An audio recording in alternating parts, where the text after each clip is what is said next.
First and foremost, we're gonna let the light in, let the light in, let the light in.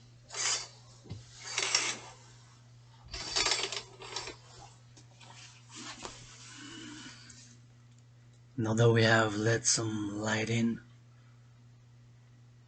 we're yours truly, Adrian H. Born, being reborn as yours truly, Adrian Dragan. Will clean, purify, and reorder my room, office, and temple right here in this underground in Hawk Island, formerly known as Montreal.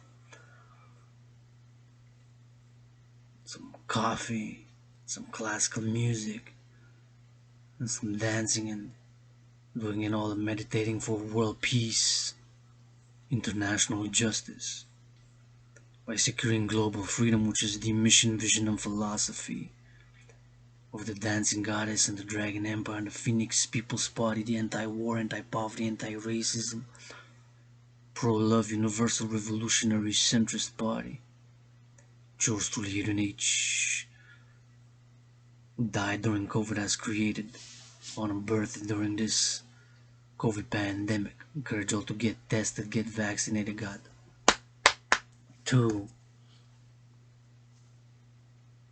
COVID shots right here, the goddess's forehead. Yes, I did say goddess. There's no god without the goddess, and there's the dancing goddess. Empire is one empire under the sun, under the stars on earth. With the dragon empire and the dancing goddess empire, one empire for world peace, international justice. By securing global freedom, by securing the 3 elements of civilization, food, housing, and transport, by the creation of the dragon army, in parallel, complementary, cooperative institution with the international integrated dancing, aka the dancing goddess army, in order to organize mass dancing events across the world for the mass cleaning of the oceans, rivers, waterways, lakes, forests, mountains thereof, and mass finance solar and hydro and electric power. Truly, Adrian H. born died during COVID with every push-up, every step, every hawk, every dancing move, every poem that I write, coffee that I drink, every sun ray that I take, every marching step in this Hawk Island, Montreal, or in this underground room, office, and temple that I take, every breath, being reborn as Adrian Dragan, yours truly, androgynous, pansexual, founder of the dancing goddess, the dragon empire, which are one empire under the sun and stars on earth for world peace, international justice and security, securing global freedom by securing the 3 aforementioned food, housing, and transport via public-private partnership from all existing private and public institutions and organizations. Once we have those 3 elements of civilization, food, housing, and transport secured for all by the Dragon Army, which I'm calling all willingly living to join, support the mission, vision, and philosophy thereof, as envisioned paradoxically in my scenario, which paradoxically in a providential parallel way had created to go hand in hand with my new workout, called officially the General War Integrated Total Body Training System, aka the 300 workout, created in 2019, 93 days before COVID. As was alarmed as yours truly, world peace advocate, independent student, scholar of history, wars, geopolitics, civilizations, an independent student, scholar of history, independent security analyst and theorist, had analyzed what had transpired in the world, namely the US-China trade war, the arrest of Meng Wanzhou, Canadian authorities, the RCMP, in order to honor an extradition treaty with the United States of America, consequently the arrest of Michael Spavor, Michael Kovac, and historical events such as the Pearl Harbor surprise attack 1941, December 7 by the Japanese Imperial Army. Those historical factors and what had transpired geopolitically to that point in time, October 2019, yours truly, world peace advocate, independent student, scholar of history, wars, geopolitics, and civilization, and independent security analyst and theorist. I was saying in my mind, in my analysis, that we are on a path to World War III, so decided to create a new workout training program after experimenting in my fitness journey and having lost up to that point in time about 55 to 65 pounds, Up to today, I've lost more than 72 pounds down. 5 more to go and make 77. God is blessed number. Yours truly created the General War Integrated Total Body Training System, of which I've performed my 213 session. And since initially I planned to do 300 sessions, meaning that we'll have 87 sessions to go. It is the requirement for all who want to be a member of the Dragan army. Since paradox in a providential pile await my scenario, World War III scenario, and economic crash triggers World War III, and such as the global financial collapse, and the scenario paralleled providentially my World War III scenario that triggers World War III is a global financial collapse, stock market crash, which occurred in real life due to COVID. It started February 20th and ended about April 7th, triggering recessions and depressions on the economic scale worldwide. Since of course those parallel my scenario, since July 24, 2020, I began advocating for dissolution, just as envisioned in my scenario, which predates COVID by about 93 days, and in an eerie way of course foreshadows it, calling all the creation of the International Citizen Integrated Social Security Force from mobilization of 1% of adult population of NATO North Atlantic Treaty Organization member countries, which there are 30 member states, Canada, US, Germany. I'm calling Israel to be the 31st member in order to institutionalize the Dragan army, to secure food, housing, and transport for all by the creation of a global central bank, to issue universal global of exchange, unit of exchange universal by biometrics. The hand, the voice, and the eye are unique biometrics. To put my theory developed in the past years in this Hawk Island called debt, DABT refusion, taking all private and public debt, transfusing it, refusing the number of what it is, all public on private debt, create the global central bank and the two institutions to finance the dancing goddess army, to attain harmony between civilization and nature, and secure freedom by the three elements. Adrian, Dragan. Scottish, just to make it confusing. He was of Scottish ancestry. That was the Sextet for Clarinet, Horn, and String Quartet, the first movement from 1898. The clarinetist there and the leader, Robert Plain. Beautiful, beautiful playing. You're listening to CBC Music. I'm Tom Allen. Here's more beautiful clarinet playing, this time the bass clarinet. Peter Tonyi composed this remarkable piece for 4 voices and 1 bass clarinet. Great performers here: Susie LeBlanc, Andrea Ludwig, Charlie Daniels, John Potter, and bass clarinetist Jeff Riley.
music from the piece called Responsio by Peter Anthony Togni, composed for the forces you hear there. The remarkable vocal quartet, pretty much doing high wire acrobatics with no net. Susie LeBlanc, Andrea Ludwig, Charlie Daniels, and John Potter, and the bass clarinetist Jeff Riley. That was the Agnus Dei, and you're listening to About Time here on CBC Music. In light of recent events, this performance strikes me as all the more courageous. This is the Odawa First Nations composer and performer Barbara Kroll. She is the child of a residential school survivor. And although she has had many pieces for large orchestra, featuring all kinds of interactive media and narration, she's a very imaginative composer. It's this recording that still captivates me in the deepest way. This is Barbara by herself playing the Cree flute, the Pipiguan, with music of her own composition. Barbara Kroll, this is called Bidabano Nagamon.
The Shepherd's Dance by the Georgian composer Sulkan Tsintsadze, played by Avi Avital. Before that, Barbara Kroll. You're listening to CBC Music. I'm Tom Allen. Here is the poor cousin of Sergei Rachmaninoff's piano concerti. There were four. It's easy to forget the fourth. In fact, to be honest, I think I did on air not too long ago. And it's a bit of a mystery why this one, the G minor Piano Concerto No. 4 by Sergei Rachmaninoff, why it's left behind the other three so often. I think some of it has to do with acceptance of the familiar. Because when Rachmaninoff left Bolshevik Russia during the Revolution, 1917, went to Paris briefly, but then came to America and launched into a tremendous and almost endless touring career, which meant he was playing a lot of the same music to people, or the same style of music, again and again and again, so that when he finally got a moment to write something new, which was almost a decade later, 1927, what he wrote sounds everything like what he'd been playing until then, but people, I don't think they wanted to hear something new from him. I think they wanted to hear him do the thing that they knew he could. And so this piece has struggled ever since. Here's a recent recording with the great Daniel Trifonov, the Philadelphia Orchestra, Yannick Nézet-Séguin directing the sometimes forgotten Fourth Piano Concerto by Sergei Rachmaninoff.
Well-deserved applause for Dali Trifonov, the Philadelphia Orchestra, and Yannick Nézet-Séguin, music of Sergei Rachmaninoff.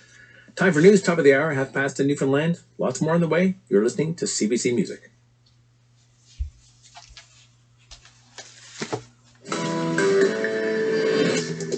From CBC News, The World This Hour, I'm Karen Howerlock. This fight against an invisible foe has been the hardest of my career.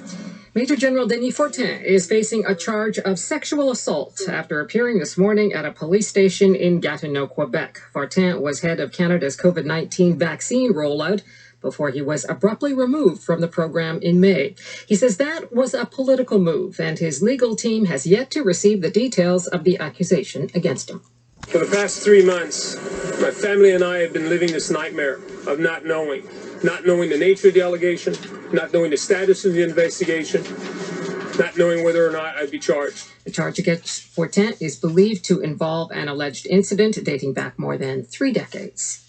Nova Scotia's next premier says he is focused on fixing health care in the province. Progressive Conservative leader Tim Houston was speaking to the media today after his party upset the incumbent Liberals in yesterday's provincial election. The PCs won a majority government with 31 out of 55 seats. Chris O'Neill Yates has more from Halifax. We had a focus during the campaign that focus is even stronger right now. We want to make sure people can access healthcare in this province. Progressive Conservative leader Tim Houston's big win is due in no small part to his almost single-minded focus on healthcare. In his first news conference as Premier-designate, Houston says he plans to get down to work right away. We will be meeting with doctors. We will be meeting with nurses. We'll be meeting with anyone who has ideas on how to get healthcare to a point where Nova Scotians can access it. Many premiers before him have promised to fix healthcare. Houston's huge win comes with equally huge expectations from those who elected him. Chris O'Neill Yates, CBC News, Halifax.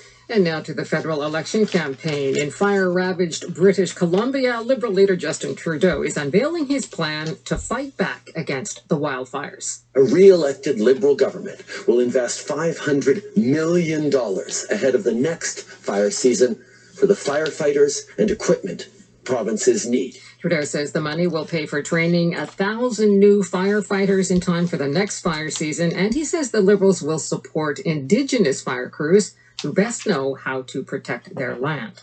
And the reality is, over the past 6 years, things have just gotten so much worse. People cannot find a home that's in their budget. NDP leader Jagmeet Singh is talking about the skyrocketing price of homes today. He's on the campaign trail, also in BC, in Burnaby. Singh says his party has a plan for housing. He says if elected, he'll take big money out of the equation to help bring down prices by slapping a 20% tax on foreign buyers.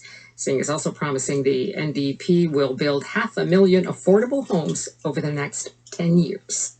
Well, tens of thousands of families left homeless by the earthquake in Haiti are growing increasingly desperate, and their suffering is being made worse by the rainy weather and new threats it brings. Our Peter Armstrong has the latest. He's in Haiti. I'm standing in an open compound in the town called Lekai, which is the biggest town in the main hardest hit region.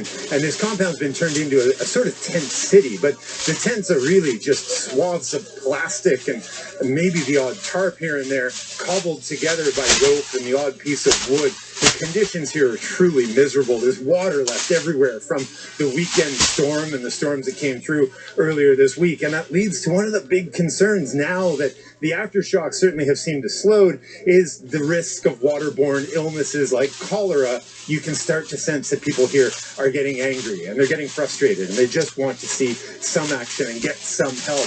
And a lot of them that are still in this tent city days now after the earthquake hit, they're really beginning to feel left behind. Peter Armstrong, CBC News, Lekai. And that is your world this hour. For CBC News, I'm Karen Howerlock.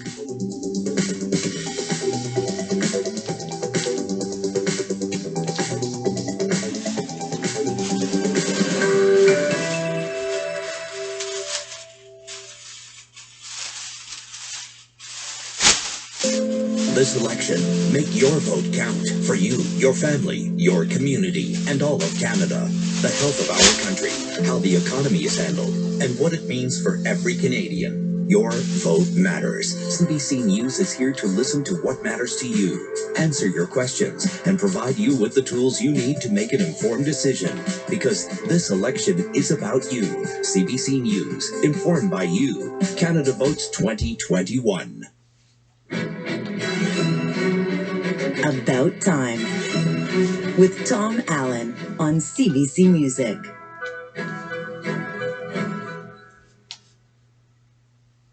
Artistic creation is, in its nature, evolutionary. And you create something, you put everything you can into it until it's done, the idea is finished, and out it goes into the world, and then you start on something else. And if you didn't fully realize the previous attempt, well, it'll come back. It'll come back and haunt you until you get it right. And in the history of music composition, there are a bunch of people who exemplify this, from Vivaldi, who worked through the same thing again and again, Gustav Mahler, who wrote, well, 10 or 11 symphonies all around the same ideas, the same musical themes. He just kept trying and trying to get it right. But even by that standard, Ludwig van Beethoven's overture to his one opera, Fidelio, is remarkable in the number of times it took Beethoven to be satisfied. At first, he wrote an overture which was beautiful and tuneful and lovely, but he felt it wasn't powerful enough to match the drama, the intensity of the story. So he didn't throw it out. He just let it be its own separate piece and wrote another one. This one, giant, athletic, dramatic, too much, too big. There was a whole opera to follow. So that got to live on its own as well. There were a few other various attempts until what we now know of as the overture to Fidelio. Well, it was pretty far down the road in terms of trying out the same idea again and again. And whether he got it right this time, well, they're all kind of right in their own way. Here's the London Philharmonia, a classic recording with Otto Klemperer conducting the overture to Fidelio.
There. No lack of commitment there from Ludwig van Beethoven, nor from its interpretation there by Otto Klemperer with the Philharmonia Orchestra, the Overture to Fidelio by Ludwig van Beethoven. You are listening to CBC Music. My name is Tom Allen. Here's something from the Lost Weekend of Dmitri Shostakovich. And I don't mean that in some sort of salacious way. You know, we all have, like John Lennon, we all have moments in our lives where we're not quite sure where we're going. And there tend to be consequences. There tend to be casualties. In the case of Dmitri Shostakovich, it was a particularly turbulent time in his life. The mid-1930s, he'd created his opera, Lady Macbeth of Mtsensk, which was massively successful and soon to get him in a kind of trouble that he'd never experienced before with the Stalin authorities. At the same time, he had fallen in love with one of the cast members of that opera and separated from his wife. And during those months, he wrote this D minor cello sonata. And in the time when this Lost Weekend was finished, everything in his life had changed. True, he and his wife Nina got back together. She was now pregnant with their daughter, so he was about to become a father. And Stalin came down very hard with all of the bureaucratic horrors of his regime on Shostakovich's creative life. All of that happened all at once, making this D minor cello sonata seem like a kind of a gauzy memory. You can understand how he might have doubted whether it happened at all. Here's the first movement of that, 1934, D minor cello concerto by Dmitri Shostakovich.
Isn't that something?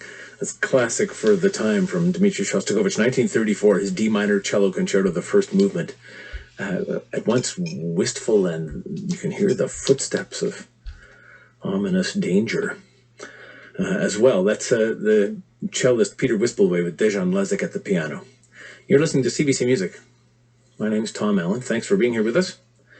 Here's music that is decidedly of its time. From 1939, the English composer Alan Rawsthorne, not heard of much now, although at the time he was as popular as any of the other English composers of the day, Vaughan Williams and Michael Tippett among them. This piano concerto, the third movement, the Tarantella, is a bright, happy, everything's going to be fine kind of dance. Remember, 1939. It rolls along quite convincingly until about a minute before the end. There's a somewhat cataclysmic arrival, and then you hear the trombones playing a tune which is a leftist Italian anthem, a kind of a political song. And an indication that the composer knew precisely what everyone was about to have to endure. Powerful music here, played by Jane Coop, the pianist, with the CBC Radio Orchestra, Mario Bernardi directing. The first piano concerto by Alan Rawsthorne, the third movement.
Music by the English composer Alan Rawes-Thorne from 1939.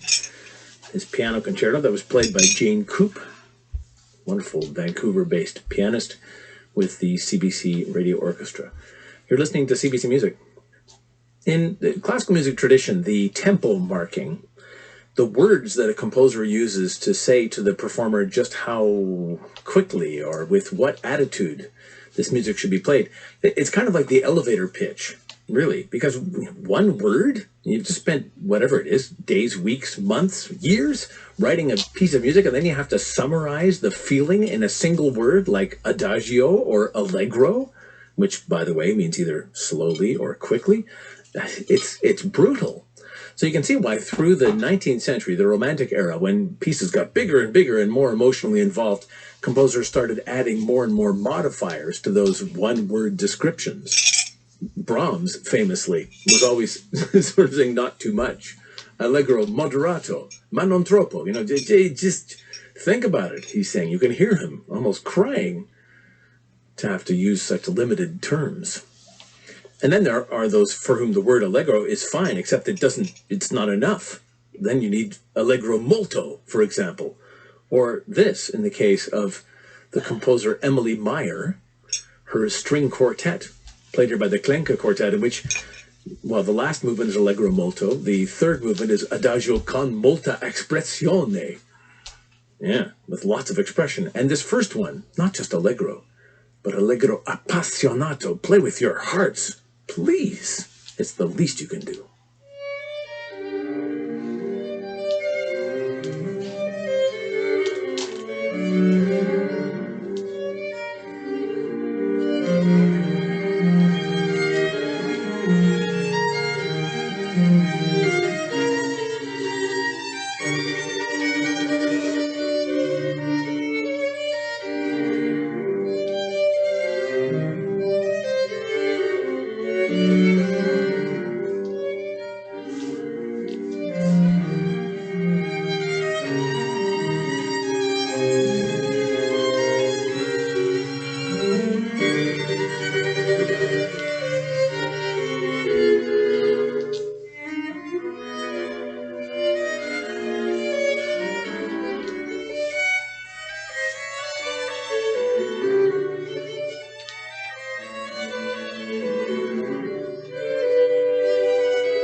Music from the string quartet in the key of G minor by the German Romantic era composer Emily Meyer. That was the first movement, Allegro Appassionato, don't you know, played by the Klenke Quartet. You are listening to CBC Music. Thanks for being here with me. Here's something from the French composer Robert de Vizet. This is played by the ensemble Lewd. So it's been 93 minutes of willingly loving ritual dance purification of my room, office, and temple, which is also the body. Yours truly, Androgynous, Adrian Dragan, founder of the Dancing Goddess and the Dragon Empire and the Phoenix People Party for world peace, international justice, securing global freedom and the three elements of civilization. Blessings to all my allies and armies, the rest keep my holy secret and divine name out of your mouth if it's not for a blessing.